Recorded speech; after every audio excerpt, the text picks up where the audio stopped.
ہے وہ مذہب جو لوگوں کو مسجد میں ایک صف میں کھڑا کر کے یہ پیغام دیتا ہے کہ ایک ہی صف میں کھڑے ہو گئے محمود و ایاز، نہ کوئی بندہ رہا نہ کوئی بندہ نواز، اسی مذہب نے اونچ نیچ کی دیواروں کو چکنا چور کر دیا ہے، مذہب نے کالے اور گورے کی فضیلت کا خاتمہ کر دیا ہے، اسی مذہب نے عربی اور عجمی کی افضلیت کا خاتمہ کر دیا ہے۔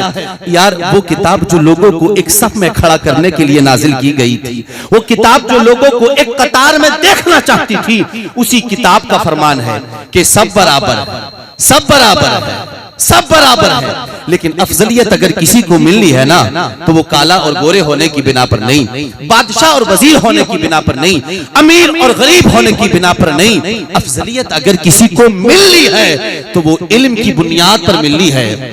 اور اللہ کا قرآن کہتا ہے محبوب آپ فرما دیجئے کیا علم والے اور بغیر علم والے برابر ہو سکتے ہیں؟ فرمایا نہیں، ہرگز نہیں، علم والوں کا مرتبہ ہمیشہ ان پڑھوں سے زیادہ ہوگا، بلکہ جس کا علم جیسے جیسے بڑھتا چلا جائے گا اس کے مراتب بھی اتنے بڑھتے چلے جائیں گے۔ اسلام میں عابد سے زیادہ اہمیت علم والوں کی ہے۔ آئیے میرے صاحبوں، میں ایک ایسی مخلوق سے بھی آپ کو آشنا کراؤں کہ جو ہزاروں سال کی عابد تھی، جن کی عبادت پر رب تبارک و تعالیٰ نے مہر تصدیق ثبت کی، یار جن کا تذکرہ حکایتاً قرآن نے ان کی زبان میں یوں بیان فرمایا، نحنو نسبح بحمدک ونقدس لک، اے اللہ ہم تو تیری تسبیح بیان کرتے ہیں، ہم تو تیری پاکی بیان کرتے ہیں، ہم تو تیری حمد بیان کرتے ہیں۔ آج انسان 60-70 سال کی عبادت پر مغرور ہے، نماز پنجگانہ کو ادا کرنے کے بعد یہ تصور جماتا ہے کہ مجھ سے بڑا کوئی نمازی نہیں، وہ اللہ کی نوری مخلوق معصوم فرشتے جو سالوں سال کے عابد تھے، لیکن ان کے سامنے جو کھڑا تھا نا ابھی 1 منٹ کا بھی عابد نہیں تھا، 1 سیکنڈ کا بھی عابد نہیں تھا، اس سامنے کھڑی ہونے والی ذات نے ایک سجدہ بھی نہیں کیا تھا، ایک رکوع بھی نہیں کیا تھا، زبان سے اللہ کا کوئی کلام بھی بیان نہیں کیا تھا۔ صاحب مخلوق میں فرق بھی یہ تھا کہ ادھر جو مخلوق کھڑی تھی وہ نوری تھی اور ادھر جو مخلوق کھڑی تھی وہ مٹی سے پیدا کی گئی تھی، بلکہ مٹی کا مجسمہ تھی، لیکن قربان جاؤ کہ ہزاروں سال کی عابد نوری مخلوق کو ایک مجسمہ خاکی کے سامنے صرف اس لیے جھکا دیا گیا کہ ان کے پاس علم کم تھا اور حضرت آدم کے پاس علم زیادہ تھا۔ کیا بات ہے، سبحان اللہ، سبحان اللہ، ماشاءاللہ، سبحان اللہ، سبحان اللہ۔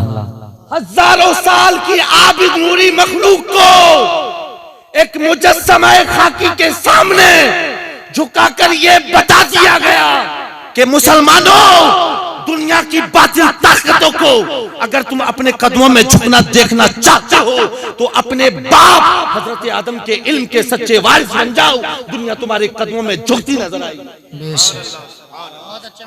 مجھے بتائے تو صحیح کہ جس نے حضرت آدم کو سجدہ کیا، حضرت آدم نے رکوع کہاں کیا تھا، قیام کہاں کیا تھا؟ آدم ساجد سے پہلے مشہود بنے ہیں تو وہ اسی علم کی بنیاد پر بنے، بہت اچھا۔ لیکن بڑے افسوس کے ساتھ وہ آدم کی اولاد جو صحیح معنی میں حضرت آدم کے علم کے وارث ہیں، وہ آدم کی اولاد جو حقیقی معنی میں آدم کے بیٹے ہیں، آج ان کے پاس علم کی کوئی قدر نہیں ہے، کوئی اہمیت نہیں ہے، علم کے حوالے سے کوئی پیش قدمی نہیں ہے۔ آج لوگ ہمیں ان پڑھ کہہ رہے ہیں، جاہل کہہ رہے ہیں، ہاں صاحب یہ سب کچھ ہو رہا ہے۔ اگر عزت چاہتے ہیں تو علم کے بغیر نہیں، اقتدار چاہتے ہیں تو علم کے بغیر نہیں، حکومت چاہتے ہیں تو علم کے بغیر نہیں، ہندوستان میں برابر کی حصے داری چاہتے ہیں تو علم کے بغیر نہیں۔ اور آج یہی بنا ہے کہ میری قوم کے چھوٹے چھوٹے بچے کبھی جوا کے اڈوں پر، کبھی شراب کی ہٹیوں پر، کبھی محلے کے نکڑوں پر بیٹھ کر پوری رات فون کان پر رکھ کر ٹائم پاس کرتے ہیں۔ اس کے ذمہ دار وہ نہیں، آپ ہیں۔ اس لیے کہ آپ نے سب کچھ دیا لیکن علم نہیں دیا۔ یہی بنا ہے کہ نہ بڑے سے بات کرنے کا سلیقہ ہے، نہ باپ کی عظمت کا پتہ ہے۔ اور یاد رکھنا تمہاری ہر دی ہوئی نعمت تمہاری اولاد سے زوال پذیر ہو سکتی ہے، لیکن علم جیسی انمول نعمت کوئی نہیں چھین سکتا۔ لوگ کہتے ہیں کہ صاحب کہاں سے پڑھائیں، اتنا پیسہ نہیں ہے. میں کہتا ہوں یہ جھوٹ ہے، یہ مکاری ہے. کس نے کہا کہ 4 ٹائم کا کھانا کھائیے، ایک وقت کھائیے، اپنے بچوں کو پڑھائیے. کس نے کہا کہ 1,000 روپے سگریٹ میں تباہ کریے؟ بچائیے، اپنے بچوں کو پڑھائیے. کس نے کہا کہ عید پر 4 جوڑا کپڑا بنائیے؟ مت بنائیے، اپنے بچوں کو پڑھائیے. اور یاد رکھنا، اس وقت باطل طاقتوں سے ٹکرانے کا اگر کوئی سب سے بڑا ہتھیار ہے تو وہ علم ہے. مسجد ہماری، فیصلہ وہ سنا ہے، مدرسہ ہمارا، وکالت وہ کریں. اور یاد رکھنا اس وقت دونوں تعلیم ضروری ہے، چاہے دینی تعلیم ہو چاہے دنیاوی تعلیم ہو. اور آج لوگ راستہ صاف کرتے ہیں، نا صاحب جی ہم تو خانقاہی لوگ ہیں، سبحان اللہ، ہم تو اللہ والے لوگ ہیں، یہ ہمارا میدان نہیں. یاد رکھنا ہر میدان ہمارا، بے شک ہر میدان ہمارا. ہمارا ہے. لوگ جہاں بات دنیاوی تعلیم کی آتی ہے تو کہتے ہیں نا یہ ہمارا میدان نہیں، ہم تو اللہ والے لوگ ہیں. فاروق اعظم کا قول ہے کہ جس کو یہ پتہ نہیں کہ ملک کے حالات کیا ہیں، بے شک سیاست کسے کہتے ہیں، جی ریاست کسے کہتے ہیں، فرمایا ایسا شخص جمعے کی امامت کے لائق نہیں. دنیا کو جانے بغیر ہم جمعے کی امامت نہیں کر سکتے، اور یہ ہمارا میدان نہیں، ہم خانقاہی لوگ. یہ کیا چوڑیاں پہننے والی بات کر دی. یاد رکھنا کہ دنیا، دیندار کیا چیز ہے، دنیا کیا چیز ہے. اگر خانقاہ میں بیٹھ کر خدا یاد نہ رہے تو ایسے پیر کا خانقاہ میں بیٹھنا دنیا داری. اور بازار میں جا کر اگر اللہ یاد رہے تو بازار میں جانا اس کا یہ دینداری ہے. دونوں تعلیم ضروری ہے. یاد رکھنا، غور سے سن لے. آج بہت پتے کی بات بتانے لگا ہوں. ہندوستان کی تاریخ میں ہمیں ایک ایسا جذبی ملتا ہے کہ ساتھ ساتھ جذبی ہے اور ساتھ ساتھ ایک اچھا عالم بھی ہے. نماز ظہر سے پہلے وہ ہندوستان کی عدالت میں بیٹھ کر فیصلے سناتا ہے، اور جب ظہر کا وقت ہوتا ہے تو بھری عدالت میں کرسی جج سے اتر کر نماز ظہر ادا کرتا ہے. سبحان اللہ، سبحان اللہ. کوئی جج کا نام کیا ہے بتا سکتا ہے کوئی؟ علامہ فضل خیر آبادی. بے شک سبحان اللہ. علامہ فضل خیر آبادی کون ہے؟ یہ ملک کی آزادی کے لیے انہوں نے سب سے پہلا فتویٰ دیا. جی جس جج کے پاس حضرت کا مقدمہ تھا نا، میں بتانا یہ چاہتا ہوں کہ علم دنیا کے ساتھ علم دین حاصل کرنے کا بینیفٹ کیا ہوتا ہے. جس جج کے پاس حضرت کا مقدمہ تھا وہ کوئی اور نہیں، علامہ فضل خیر آبادی کا شاگرد تھا. اے واہ، حضرت کے نیچے رہ چکا تھا. جی حضرت کٹگرے میں کھڑے ہیں، استاد کی موہنی صورت کو دیکھ کر ترس آیا اور کہا حضور زیادہ کچھ نہ کہیں، پرچہ میرے ہاتھ میں ہے، قلم آپ کا، یہ کہہ دیں کہ اس فتوے پر سگنیچر میرے نہیں، یہ فضل کوئی اور ہے. یاد رکھنا دو راستے ہیں، ایک ہے اہل رخصت کا اور ایک ہے اہل عزیمت کا. اسلام نے ہمیں رخصت دی ہے کہ جہاں جان جانے کی نوبت آ جائے نا، حرام مشروب پینا پڑے تو پی لو، جان بچا لو. اسلام ہم سے یہ کہتا ہے کہ جہاں جان جانے کی نوبت آئے اور مردار کھانا پڑے تو کھا لو. جی اسلام ہم سے یہ کہتا ہے کہ بد مذہبوں کے جھنڈ نے چاروں طرف سے گھیر لیا ہو اور وہ اپنا نعرہ لگانے پہ مجبور کر رہے ہیں تو لگا دو، لیکن جان بچا لو. جان بچا. رخصت دی ہے، لیکن یاد رکھنا اہل رخصت کی طبیعت الگ ہے، اہل عزیمت کی طبیعت الگ ہے. اہل رخصت کی طبیعت یہ ہے کہ مردار کھا کے جان بچا لو. اہل رخصت کی طبیعت یہ ہے کہ حرام مشروب پی کے جان بچا لو. اہل رخصت کی طبیعت یہ ہے کہ ان کا نعرہ لگا کر جان بچا لو. لیکن اہل عزیمت کی طبیعت یہ ہے جان جائے تو جائے، حرام مشروب لبوں کے قریب نہیں. اے ہے واہ واہ. جان جائے تو جائے، مردار کا لقمہ شکم میں نہ جائے.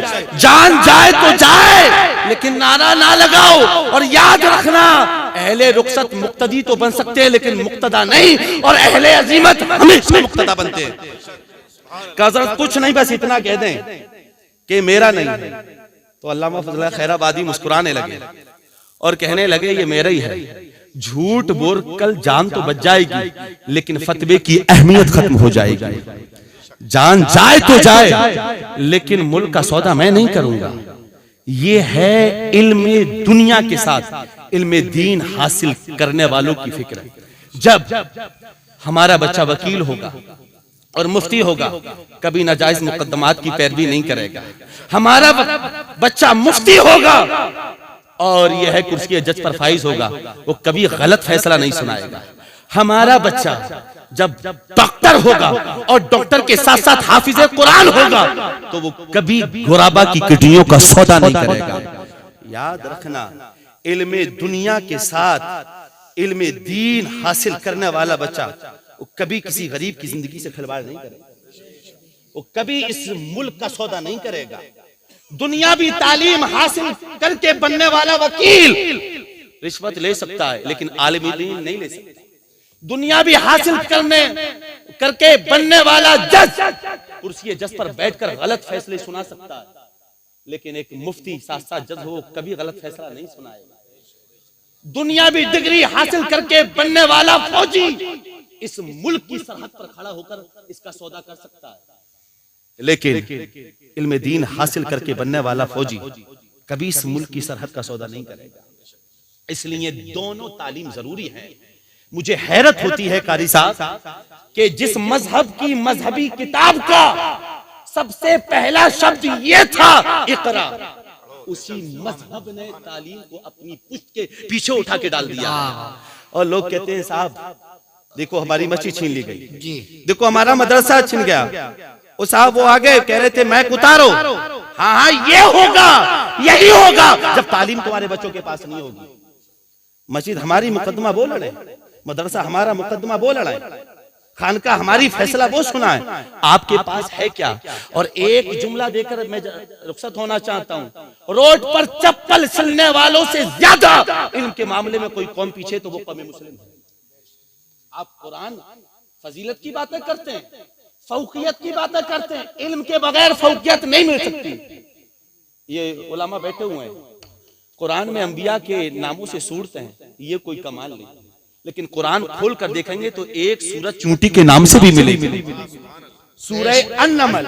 سبحان اللہ. کیا وجہ تھی کہ پوری سورت اس چونٹی کے نام سے اتار دی گئی؟